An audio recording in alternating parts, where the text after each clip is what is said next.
নবীজির দরবার এমন একটি দরবার, যেই দরবারে আজরাইলের মতো ফেরেশতা পারমিশন ছাড়া ঢুকতে পারে না।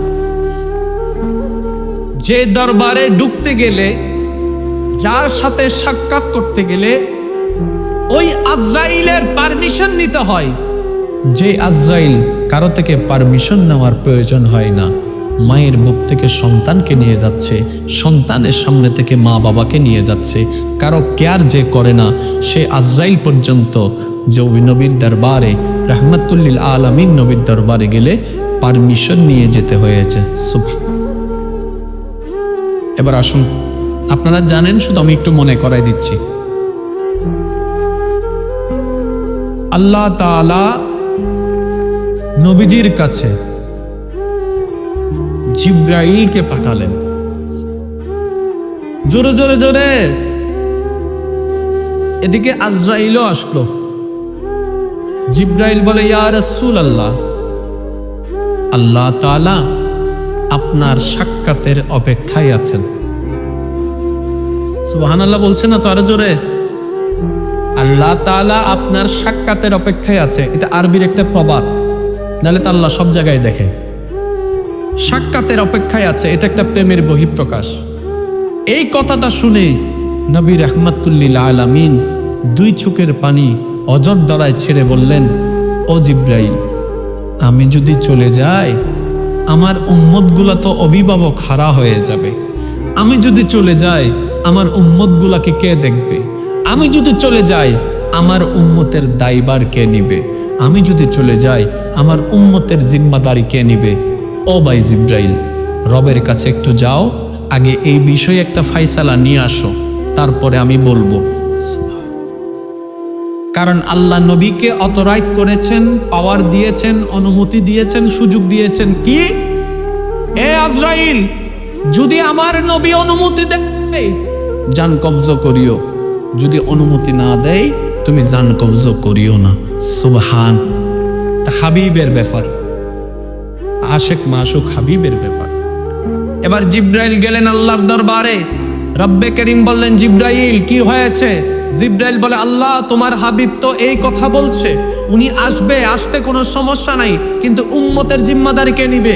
নবী রাহমাতুল্লিল আলামিন দুনিয়ার থেকে প্রকাশ্যে বিদায় নেওয়ার আগে মা ফাতিমার কথা ভাবিনি, হাসান হুসাইনের কথা ভাবিনি, মাওলা আলীর কথা ভাবিনি, সিদ্দিক আকবরের কথা ভাবিনি, আপনার আমার মতো গুনাহগার উম্মতের কথা ভেবেছেন, গুনাহগার উম্মতের কথা ভেবেছেন, পাপী উম্মতের কথা ভেবেছেন। এবার রব্বে করিম বলে, ও জিব্রাইল, আমার নবীকে গিয়ে সংবাদ জানায় দাও, আজকে থেকে নবীর উম্মতের দায়িত্ব আমি রব্বে করিম নিজেই নিয়ে নিলাম। সুবহান। আমাদের জিম্মাদারি কে নিয়েছেন? এবার বুঝবেন আপনারা, আল্লাহর বিধান সবার জন্য, জোরে বলেন না, আল্লাহর বিধান সবার জন্য, কারো জন্য 19-20 নয়, সবার জন্য এক। আগের যুগের উম্মতরা গুনাহ করছে কি করে নাই? জোরে বলেন না, কষ্ট হচ্ছে আপনাদের? একটা আওয়াজ দিয়ে বলেন, আগের যুগের উম্মতেরা গুনাহ করছে কি করে নাই?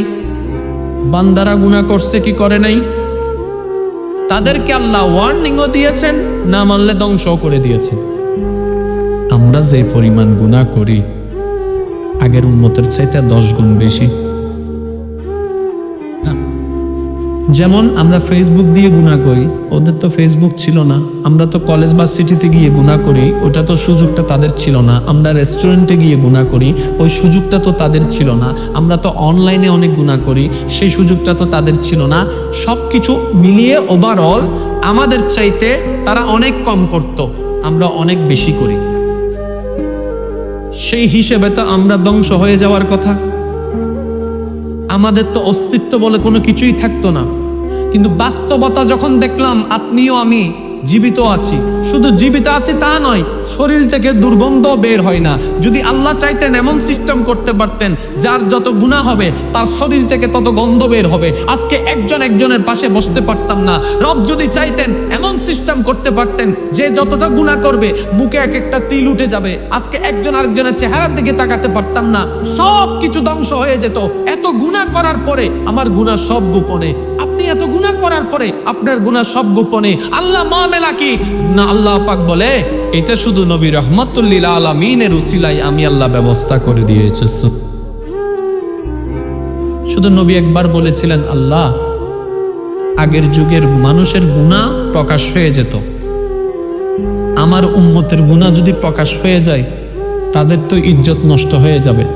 আল্লাহ তুমি এমন একটা ব্যবস্থা করো যেন আমার উম্মতের গুনাহগুলা প্রকাশ না হয়, তারা যেন বেইজ্জত না হয়, তারা যেন অপমানিত না হয়, তারা যেন লাঞ্ছিত না হয়। আল্লাহ পাক দোয়া কবুল করলেন। আল্লাহ বললেন, সাত্তার নামের দোহাই আমি আপনার উম্মতের গুনাহ গোপন করে রাখব। এবার নবীজির হাদিস দেখেন, শেষ আলোচনা, নবীজির হাদিসটা একটু খেয়াল করে দেখেন।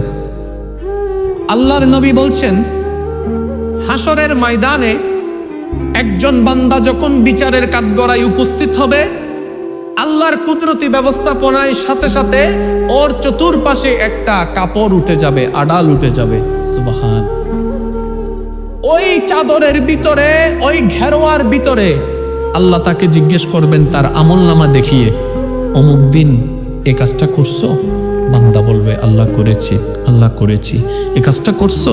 আল্লাহ করেছি। এ কাজটা করেছো? আল্লাহ করেছি। এ কাজটা করেছো? করেছি।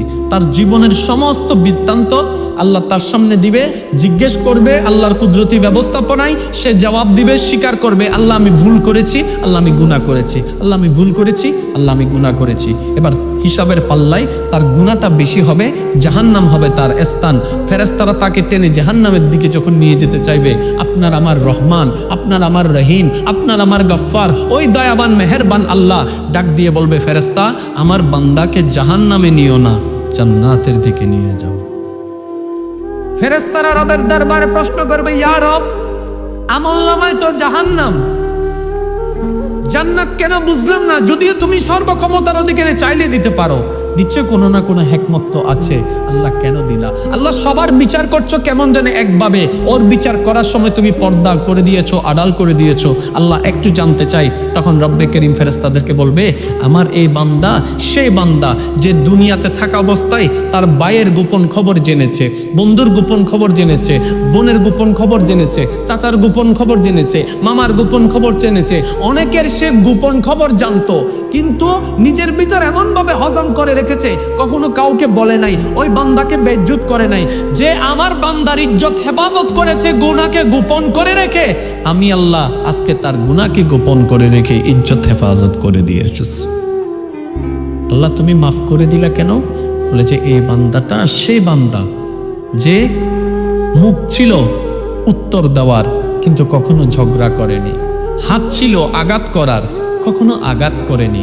সে সব সময় আমার দিকে তাকাই থাকতো, আমার খুশির জন্য নিজের সমস্ত রাগ, ইচ্ছা, ক্ষোভকে সে বিসর্জন দিয়ে অন্যায় করলো সবাইকে মাফ করে দিত। সে আমার বান্দাকে মাফ করে দিয়েছে দুনিয়ায়, আমি আল্লাহ রহমান ওই বান্দাদের স্রষ্টা, তাকে মাফ করে দিয়েছি দুনিয়ায়। এবার আপনারাই বলেন, জান্নাত পাওয়া কি কঠিন না সহজ? আমি একটু শুনতে চাচ্ছি আপনাদের মুখে, জান্নাত পাওয়া কি কঠিন না সহজ? আরে যেখানে আমাদের অভিভাবক নবী রাহমাতুল লিল আলামিন, আর একটু জোরে বলেন না। এক একজনের নাম এক এক রকম, আব্দুল্লাহ, আব্দুল করিম, আব্দুল গফুর, আব্দুল সত্তার, কিন্তু সবার নামের আগে একটা নাম কমন আছে, মুহাম্মদ। মুহাম্মদ, মুহাম্মদ, সুবহানাল্লাহ বলেন না। মুহাম্মদ, মুহাম্মদ, এটাও মুহাম্মদ, ওটাও মুহাম্মদ। বলে কি, গুনেহগারম সিয়াকারম ওয়ালাকিন বদস্তম হস্ত দামানে মুহাম্মদ। আমাদের অকাত যোগ্যতা বলতে কোনো কিছুই নেই।